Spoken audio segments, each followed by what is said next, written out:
Good evening, how's everyone doing? We're all good. Brilliant. So, last night's Shield, huh?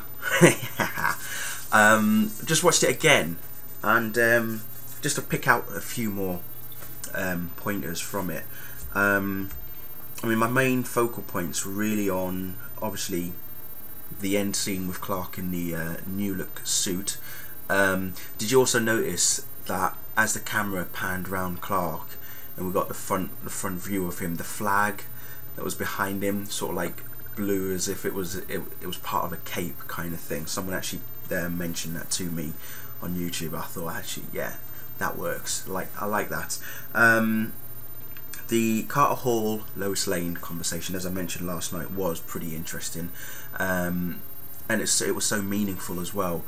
In some ways, for me though, being the fact that I'm such a big Superman fan, you know, when I've watched Superman the movie, and then I'm seeing Shield, and this particular scene, you know, and Lois says the word Superman, I go back to Superman the movie of when Lois first said the word Superman, and it was as if after that interview that she had with Superman, you know, it just sort of popped into her head.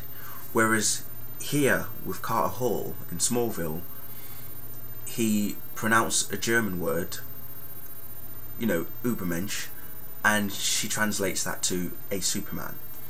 So it's now apparent that that word is now embedded in Lois's mind. Okay, so which means that come the point of when Clark eventually gets the Superman suit on, you know, we'll now know that Lois knows the word to choose for Clark when he becomes, you know, the hero that we all know and love. And it kind of, you know, it's sort of like a good sort of carry on kind of thing. You know, you've got Carter speaking to Lois. Lois says the word Superman. You know, then I go back to Superman the movie. She has the interview with Kal-El, and then after he flies off, then she uses the word Superman. So, I mean, I'm not saying that that's the interpretation there. I'm just saying, you know, for me, that's sort of what was going through my head. But what we're likely to hopefully see come towards the end of season 10, or at least somewhere in the middle of season 10, that Lois will eventually start to call Clark Superman, which will be great. Then, I now want to talk about Deadshot. He is one hell of a character. I like the character. I love the guy's look. The actor that plays him. I love the way that they've made him all Western type, gunslinging, bad boy type, cowboy type guy. You know, but I think it's amazing. You know, it really is. The character himself, as I say, is very complex, but he gets the job done. He will get the job done regardless. I mean, as long as he gets paid, he gets the job done. But yeah, Deadshot, I think, is one of DC's underrated characters, up there with the likes of Green Lantern and a few others as well. But yeah, I absolutely loved Deadshot. Rick Flag, as I said, was present as well, and then we all noticed that Plastique was there as well. Didn't expect to see her, but you know, she is also now part of the Suicide Squad. Cat Grant. Now, this particular Cat Grant, as I said in my review last night, she's obviously not Cat Grant that we are familiar with from last season. The Catherine Grant that was, I can't even remember what the episode was now, but that Catherine Grant obviously works on TV, which is why this Cat Grant turned around and said, no relation to the woman on TV. I get that a lot. Then when Clark found out that she wasn't really Cat Grant, I then thought, oh god, what have the producers done now? Then somebody mentioned on Twitter last night that they're doing a Henry James Olsen again, and that's pretty much what they're doing. It got me thinking that that's exactly what they're doing. I thought to myself, okay, so her real name isn't Cat Grant, but we've already got a Catherine Grant who's on TV. So, in effect, we've now got two Cat Grants in Smallville. Yeah, one's on TV, one's at the Daily Planet. So, I think that's sort of really confusing. You know, but this particular Cat Grant has all the personality of the Cat Grant that I'm used to in the comics. You know, she's very annoying. She rattles on a lot. She doesn't approve of the heroes. She sees them as vigilantes, and she doesn't approve of their methods.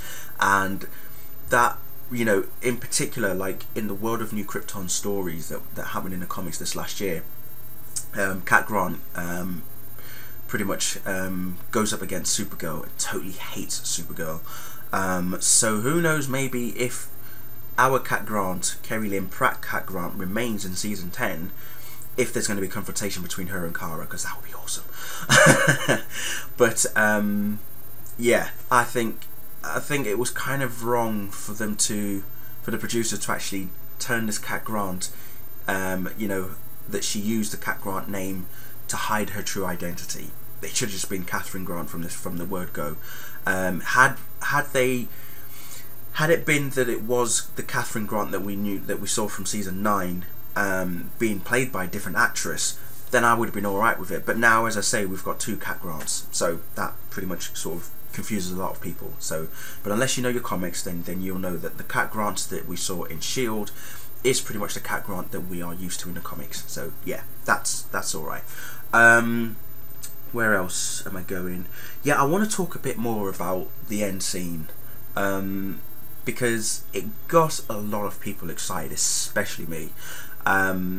You know, he's got this red leather jacket. It works as far as I'm concerned, and I do want that jacket. Look, Christmas is coming up. I don't really like Christmas, but if you want to get me something for a present, I want that jacket. Okay, end of. Get me that jacket, and I'll love you forever. Brilliant, thank you. But I just thought, wow, it looked great, and he's got the sleekness as well. He's got the sleekness. Did you see the sleekness? Did you see the sleekness? Because that's what Superman does. Because in the movies, that's what Christopher Reeve always did with his hair. He sleeked it back.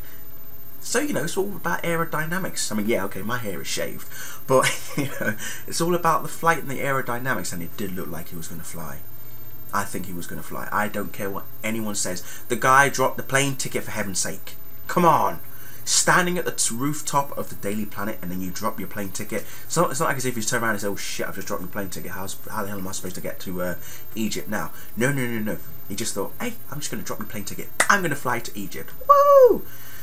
But, you know, whether or not he's actually going to fly, because thank you for the producer just cutting that scene out, by the way. Yeah, brilliant. But, yeah, no, seriously, it really was quite a good episode. As I say, I did feel it was sort of overhyped, but yeah, it still lived up to its well, didn't live up to its expectation, but it still did a good job.